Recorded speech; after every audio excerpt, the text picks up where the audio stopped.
What's up, everybody? Welcome to Buzzworthy TV. And of course, I'm your girl, Lady T.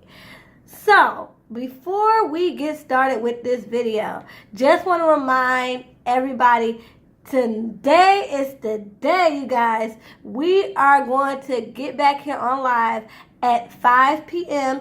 Eastern Time for our live book club meeting to discuss my debut novel, Lost in Hell's Paradise. Yes, we're going to be discussing the book, and I'm going to be answering all your questions in regards to the character and the message of the book and things of that nature. So please feel free to join me. For those of you who don't have the book, I'm going to put the link in the description box. And feel free just to drop by anyway. Maybe if you sit in on the live book club discussion, it'll prompt you to buy the book. So feel free to join in even if you don't have the book, okay? Again, the title is Lost in Hell's Paradise. My debut novel. I'm really proud of it. Let me know what you guys think if and when you read it. Okay, enough of all that, okay? Let's get into what we are here to really talk about, okay? And what are we really here to talk about? This mess between Azealia Banks and Cardi B. This happened Friday, and the internet is still buzzing, okay? Now, if you guys don't know, I'm here to tell you. So, Azealia Banks went on the Breakfast Club on Friday, and DJ Envy was being messy, and he asked her about her beef with Cardi B. And to her respect, she really made it known, like, look, I don't really have any beef with Cardi B. And that's when he was like, but you called her, illiterate. And she was like, I did. But I did that because, it seemed like about a year or 2 years ago, we were having this great discussion about women, Black Girls Rock, Black Girls Magic. Beyonce had released Lemonade. Solange had released, Seat at the Table. We were having all these great discussions, and then all of a sudden, we get Cardi B. And her thing is, look, nothing against her, but African American women couldn't get away with that. We wouldn't be considered as, oh, she's so real, she's so humble. No, we'll be looked at as ghetto trash. And here she is, because she's racially ambiguous. She's getting away with not knowing how to speak correctly, knowing how to spell correctly, and things of that nature. And we as African Americans, as African American women particularly, we can't do that. And I know they were talking about on the Breakfast Club a couple of rappers who can't really write all that well, it's pertaining to grammar. And like she said, that's a double standard. The rappers that they named on the Breakfast Club were all men. So, yeah, an African American man can go and not know how to read and write and call himself a rapper and still get respected. But a woman, no, we cannot. We cannot go around acting like Cardi B and still get respected. We couldn't be America's darling like she is. We'll be deemed as ghetto trash. So that's what she was alluding to. And it sparked this whole big old fight, because then, Cardi B, she took offense to that. She was just like, wait a minute, I didn't ask to be famous. People followed me. And, I am who I am. I talk the way I talk. And just because I talk the way I talk doesn't mean I'm smart. And just because you use big words don't make you, intelligent and things of that nature. And I'm like, well, that's kind of true, Carly. I know a lot of people who use big words and don't even hardly know what they mean. Okay? And I know people who may not speak eloquently, but they're very smart, particularly on paper. They might not can speak all that well, but let them put pen to paper and they're phenomenal. They're like borderline geniuses, and vice versa. I know people who can't write an essay to save their life, but they can get up in front of a crowd of people and, have the room in an uproar, like they can move the room. So I get both sides in that. And so it was really interesting because a lot of people have gone on social media and it's caused this whole debate about culture and cultural appropriation and things of that nature, because they're like, she's coming in here, even though she's Hispanic and always claim Hispanic, she identifies with her black side as well, and a black woman can get away with this. And her getting offended, and it's like, but it's true. That's what a lot of people are saying. But this is what I think. Honestly, I do believe that Azealia Banks had a couple of points. We as women, black women, are held to two standards, okay? There's nothing in between. It's either you a ghetto hood rat thought, or you bougie. One or the other, okay? And it's like this. There's no in between. And that's just how our society works. So we don't have the luxury of being ourselves when it comes to maybe want to speak the way we want to speak and writing the way we want to write or behaving the way we want to behave without being looked down upon, where that is really our culture. Not that it's not Cardi B's culture. I mean, I followed her lives. I followed her before she became this mega superstar, okay? So she really is from the Bronx. She really does, that's just her. She really is from the hood, and she's hood, and this is who she is. She hasn't changed, and that I give her. It is kind of messed up when you haven't changed, but the people around you have changed, or society starts to view you in a different way. So I get where Cardi B is coming from when she says, hey, I didn't choose this. You guys chose to follow me, and now I'm famous, and, I didn't ask for all this, But what she also has to understand, too, is, again, there's only two levels. We can't get away with talking like that or acting like that, or we're going to be deemed as ghetto hood rat trash. And if we don't speak like that, and if we try to speak grammatically correct, and if we attempt to try to do things that's not quote-unquote ghetto or hood, then we're bougie. Then we think we're too good. Like, we can't just be ourselves. But she can just rock where she from. She can rock her. She can rep her gang. She can rep the way she talk. She can, she just her. And I'm not throwing no shade to Cardi B, because I love Cardi B, okay? I appreciate who she is, because she really is who she is. And I do feel sad for her, because she's right about when she says that she had less hate in the strip club. Like, she had her haters, because that's what they do in the strip club. They hate on each other. That's what dancers do. But the fact that now it seems like the whole world is hating on her. It's like she said, she can't even go to sleep without waking up and it just being, oh, Cardi did this, Cardi did that. It does become too much. And like, for somebody like me, like, I'm not trying to be famous. But I know for what I want to do, it comes with that. It's going to come with that. It's going to come with people bringing in their opinions and things of that nature. So I get what she's saying when it's like,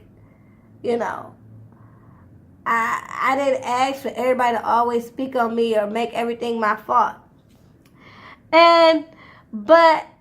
So while I do think that Azealia Banks has a point in regards to, like, we as black women, we can't act like that. We got to be either extremely woke or we're a thought.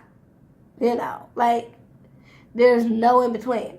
So while I do agree with that, Azealia Banks does need to sit down somewhere, because she's the same one who was bleaching her skin, and now she's going to say it was for dermatologist reasons because she had, different pigmentation going on because of the Depo shot. She didn't say that at first, but now that she wants to be woke and want to, persecute Cardi for speaking the way she does and behaving the way she does, saying it's bad representation for the African American community. Now she wants to be woke and want to downplay that she admit that she bleaches her skin. Want to downplay that she has called, dark-skinned women gorilla and stuff like that. And I know she's probably thinking, well, I called her a gorilla, but hey, I'm dark-skinned too. So, she probably thinks of it as just like how we call each other the N-word, which I do not. I don't do that whole N-word thing. But how it's okay for some people in our culture to call each other the N-word, but don't let nobody else do it. I think that's what she's trying to say. But no, Azealia Banks, you can't be so-called socially conscious one minute and then want to bring somebody down the next minute. And Cardi B was right about that. Like, you have built your career by bringing people down, but then you want to talk about uplifting the culture and talking about how her behavior doesn't uplift the culture. Well, your behavior doesn't uplift the culture either. You tearing down people. You sitting up here. Like, the way you tore that woman down, talking about she's illiterate, she's this and that, and then you went back in on her when she said, when she came in on her response talking about, I didn't ask to be famous, all you do is tear down women and stuff like that. You want to talk about how she looks like a big toe. And even though I'm not going to lie, I laughed my butt off. But I'm just saying, like, you can't be woke one minute and then be a troll the next. You just cannot, and then expect people to take you seriously. It doesn't work like that. Not at all. I'm sorry, it doesn't. And, so all this mess happened, and now Cardi B has left Instagram. She's left, and I was like, wow. This is how she gained her platform, on Instagram. And now she's gone. And I'm like, dang, Carly, you can't let them run you off. But on another note, she is pregnant. And maybe she does need a minute to kind of just go sit down and have her baby without all the stress. So while I'm like, dang, you can't let these haters get to you, I get the fact that at the end of the day, she's a human being, and at that, she is a pregnant woman. And I wish people would recognize that. People want to make everything about Cardi B. Everybody want to hate on her. But at the end of the day, do y'all know y'all are trolling a pregnant woman? That's not cool. Like, just last night, I was sent a video. And if you guys don't check me out on Instagram, please do. BuzzworthyTV_.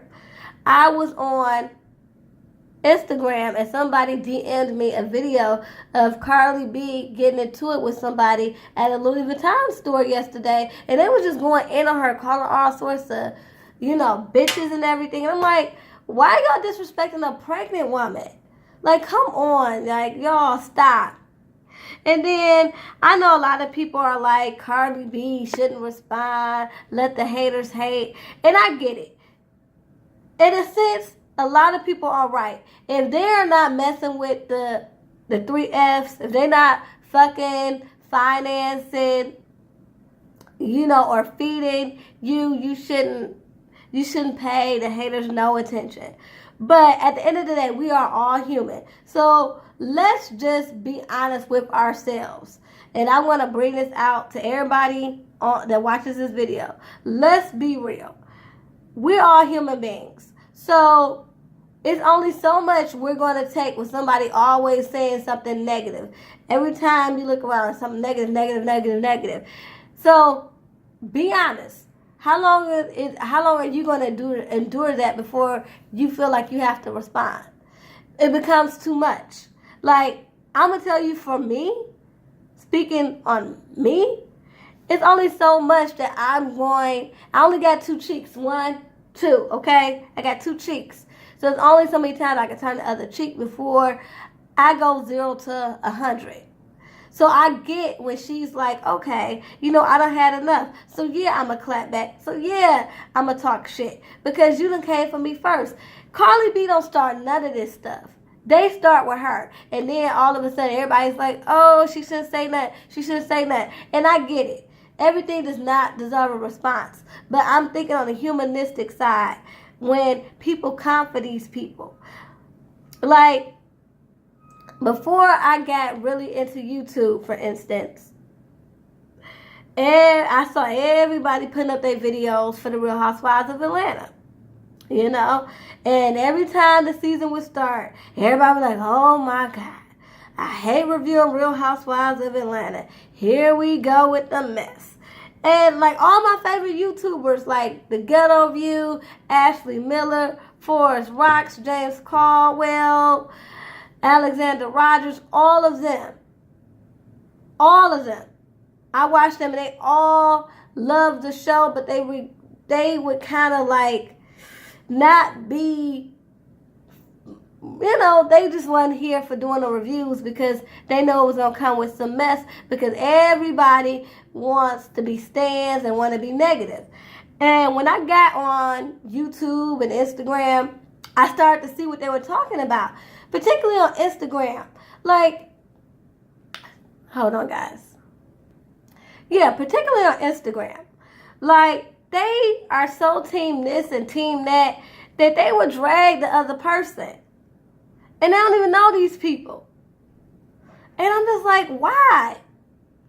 I'm like, why do that? Like, okay, even for instance, with this whole Azealia Banks and Cardi B, everybody got their own team. So if you agree with Azealia, then you automatically got to go in here and drag Cardi through the mud. Or if you were Team Nicki and already felt some type of way about Cardi B, you just gonna drag her for the hell of it. And I'm like, at the end of the day, we're all human. Like, why do this? Why do this to each other? So anyway, y'all, let me know what y'all think about this whole entire situation. In my opinion, they both are wrong.